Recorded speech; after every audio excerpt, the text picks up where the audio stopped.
Nuestra. Hi, future GP staff. I'm Jordan. I was in Bate Siete last year. And I'm Ilsa. I was in Atillo in Nicaragua last summer. And this is... Parker.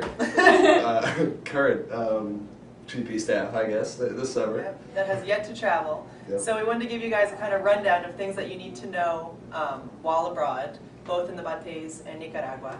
And it's a list of stuff that we wish we had known last summer when we traveled. So you get the benefit of our experiences.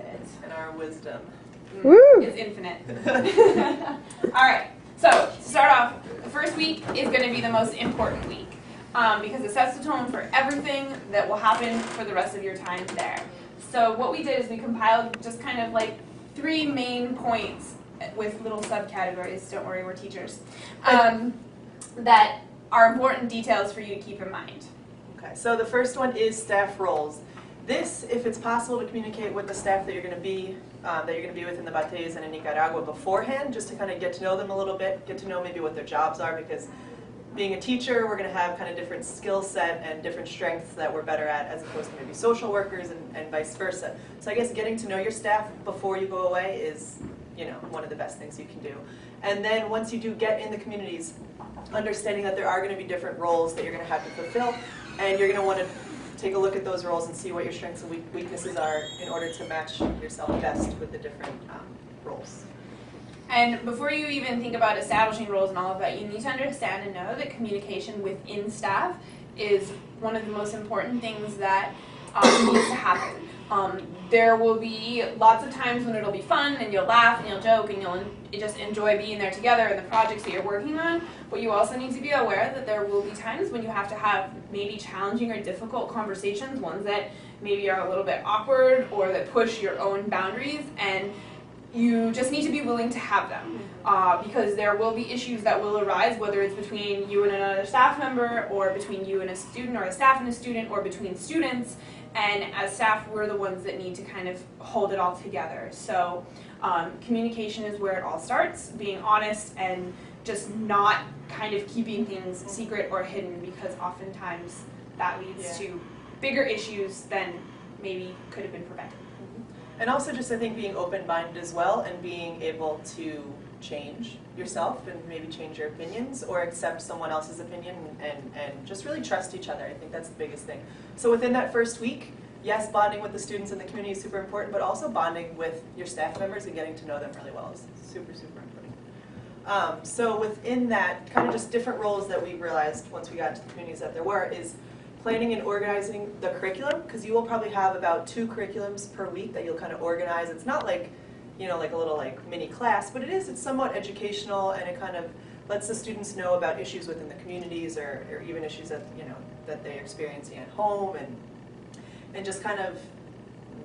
It's a lot of making connections to different things, creating awareness, talking about issues, having conversations. A lot of times the curriculum is not unlike some of the things that have happened in the workshops that students have participated in before they travel.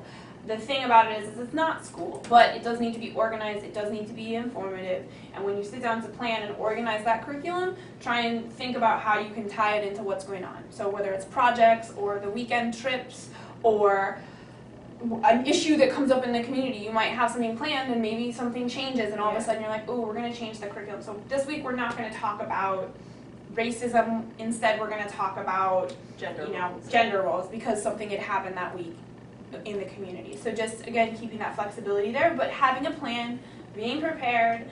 And again, making it a little bit, you know, interesting, connecting it to the students' lives, making sure that they also, in terms of language, because we don't know exactly what students are going to be having, but if they're not native English language learners, then you need to be able to make sure that you're using language and words that they're going to understand. That was another issue that definitely came up.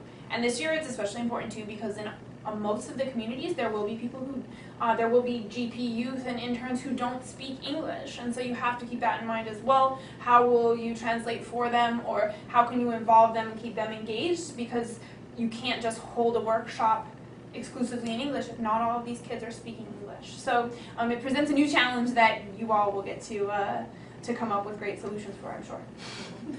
So then another staff role obviously is kind of student outreach.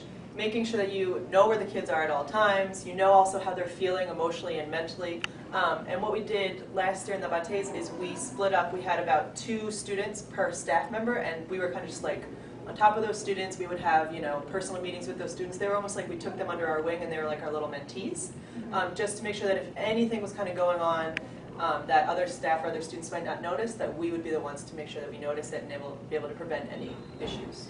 And it allows you to build those relationships and trust with them. So when it's a little bit smaller and it's one-on-one, it allows you to have conversations about, Jordan had mentioned, you know, emotional and mental kind of things that are happening, but also physical. Sometimes the kids don't want to talk about the fact that, like, I don't know, they haven't gone to the bathroom in 4 days. And once you build that trust with them, you can say, hey, have you gone to the bathroom today? And it's true.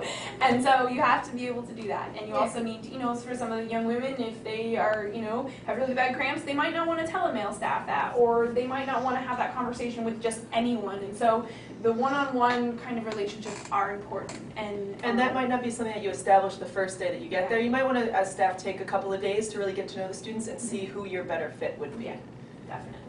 And the same thing with community outreach, because we're in these communities, we're becoming a part of these communities. You have to make sure that you at least have, you know, one staff member you know that is solely working on making sure that they're establishing connections with the entire community and not just, you know, the host families or not just the people that we're around most. Because I think that was one thing last year, definitely, we really need to focus on the entire community, the community as a whole, and not just the people that we see daily. And really that was one piece that was really successful last summer for us in Atillo, was bringing in different members of the community to speak to us during different curriculum meetings. Some of them were host parents, but others were just people in the community who had experiences or things that they could share. And so that was really a valuable bit of community outreach. And so finding someone on staff who's willing and able to take on that role is incredibly, incredibly useful. And then that kind of ties into also having somebody who can take care of budget and trip organization stuff, because on the weekends when you guys do take your trips, it's best to have kind of maybe one person or a team of people who can work together to coordinate the details. Or if something goes awry, or if you need a truck last minute, or if something happens to a student, you know, you have, you know, the people that you know you can go to that are going to be able to find, you know, other people that have access to trucks or other people that have access to the different things you might need in the community. And the budget is really important, and having somebody who can keep track of that is an essential role, and being as on top of that as you can be is part of what you have to do. And we'll talk about that a little bit more when we get down to logistics as well. But we just want to emphasize that as a role that someone needs to play. So our next one is student expectations. So obviously within the first couple of days. Sorry, does Parker have any questions for the first section? The budget and trip organization about finding trucks or something like you were saying. Do you mean someone in the community that you find? Or if there aren't trucks within the community, being able to call someone outside of the community. You mean having a staff person, one of our staff, Yeah. being that person? Yeah, Okay. or like Yeah. I or thought a you meant team of finding staff. a person in the community to. Well, but that's part of that would be, again, another staff role, is those 1 or 2 people that are kind of in charge of organizing the trips would need to find in the community. Those connections. Yeah, those Yeah. connections. Okay.